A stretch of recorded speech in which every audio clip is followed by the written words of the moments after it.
हजरत उमर फारूक रदियल्लाहु अन्हु ने दुनिया को ऐसे सिस्टम दिए जो आज तक पूरी दुनिया में राइज हैं। सने हिजरी का इजरा किया, जेल का तसव्वुर दिया, मौजिनों की तनख्वाहें मुकर्रर की, मस्जिदों में रोशनी का बंदोबस्त कराया, पुलिस का महकमा बनवाया, एक मुकम्मल अदालती निजाम की बुनियाद रखी, आपाशी का निजाम कायम किया, फौजी छावनियां बनवाई और फौज का बाकायदा महकमा कायम किया। आपने दुनिया में पहली बार दूध पीते बच्चों, माजूरों, बेवाओं और बेआसराओं के वज़ाइफ मुकर्रर किए। आपने दुनिया में पहली बार हुक्मरानों, सरकारी ओहदेदारों और वालियों के असासे डिक्लेयर करने का तसव्वुर दिया। आपने बेइंसाफी करने वाले जजों को सजा देने का सिलसिला भी शुरू किया। आपने दुनिया में पहली बार हुक्मरान क्लास की अकाउंटेबिलिटी शुरू की। आप रातों को तिजारती काफिलों की निगरानी करते थे। आप फरमाया करते थे, जो हुक्मरान अदल करते हैं वो रातों को बेखौफ सोते हैं। आपका फरमान था कि कौम का सरदार कौम का सच्चा खादिम होता है।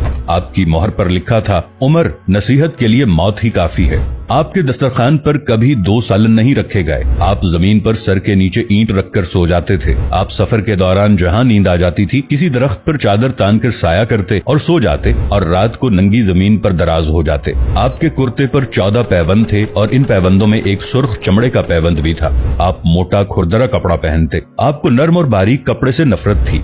आप किसी को जब सरकारी ओहदे पर फाइज करते तो उसके असासों का तखमीना लगवाकर अपने पास रख लेते और अगर किसी सरकारी ओहदे के दौरान उसके असासों में इजाफा हो जाता तो आप उसका एहतसाब करते। आप जब किसी को गवर्नर बनाते तो उसे नसीहत फरमाते, कभी तुर्की घोड़े पर न बैठना, बारीक कपड़े न पहनना, छना हुआ आटा न खाना, दरबान न रखना और किसी फरियादी पर दरवाजा बंद न करना। आप फरमाते थे, जालिम को मुआफ कर देना मजलूमों पर जुल्म है। आपका ये फिक्रा आज इंसानी हुकूक के चार्टर की हैसियत रखता है कि माएं बच्चों को आजाद पैदा करती हैं, हमने उन्हें कब से गुलाम बना लिया। फरमाया, मैं अक्सर सोचता हूँ और हैरान होता हूँ, उमर बदल कैसे गया। आप इस्लामी दुनिया के पहले खलीफा थे जिन्हें अमीरुल मोमिनीन का खिताब दिया गया। दुनिया के तमाम मज़ाहिब की कोई न कोई खुसूसियत है। इस्लाम की सबसे बड़ी खुसूसियत अदल है और हजरत उमर फारूक रदियल्लाहु अन्हु वो शख्सियत हैं जो इस खुसूसियत पर पूरा उतरते हैं। आपके अदल की वजह से अदल दुनिया में अदल फारूकी हो गया। आप शहादत के वक्त मकरूज थे, चुनाचे आपकी वसीयत के मुताबिक आपका वाहिद मकान बेचकर आपका कर्ज अदा कर दिया गया और आप दुनिया के वाहिद हुक्मरान थे जो फरमाया करते थे, मेरे दौर में अगर फुरात के किनारे कोई कुत्ता भी भूख से मर गया तो उसकी सजा उमर को भुगतना होगी।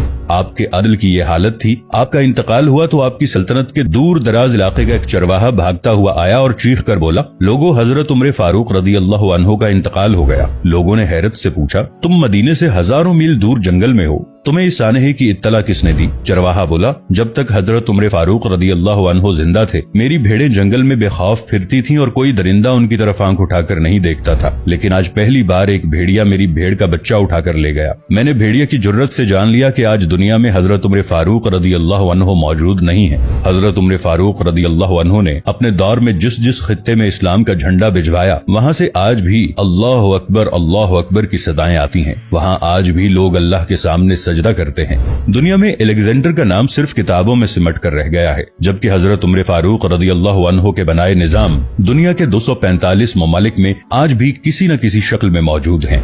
आज भी जब किसी डाक खाने से कोई खत निकलता है, पुलिस का कोई सिपाही वर्दी पहनता है, कोई फौजी जवान 6 माह बाद छुट्टी पर जाता है या फिर हुकूमत किसी बच्चे, माजूर, बेवा या बेआसरा शख्स को वजीफा देती है तो वो मुआशरा, वो सोसाइटी बेइख्तियार हजरत उमर फारूक रदियल्लाहु अन्हु को अजीम तस्लीम करती है। वो उन्हें तारीख का सबसे बड़ा सिकंदर मान लेती है, माँ सिवाय उन मुसलमानों के जो आज एहसासे कमतरी के शदीद एहसास में कलिमा तक पढ़ने से पहले दाएं बाएं देखते हैं। लाहौर के मुसलमानों ने एक बार अंग्रेज सरकार को धमकी दी थी कि अगर हम घरों से निकल पड़े तो तुम्हें चंगेज खान याद आ जाएगा। इस पर जवाहरलाल नेहरू ने मुस्कुराकर कहा था, अफसोस आज चंगेज खान की धमकी देने वाले मुसलमान ये भूल गए उनकी तारीख में एक उमर फारूक भी था, जिनके बारे में मुस्तशरिकीन भी एतराफ करते हैं कि इस्लाम में अगर एक उमर और होता तो आज दुनिया में सिर्फ इस्लाम ही दीन होता।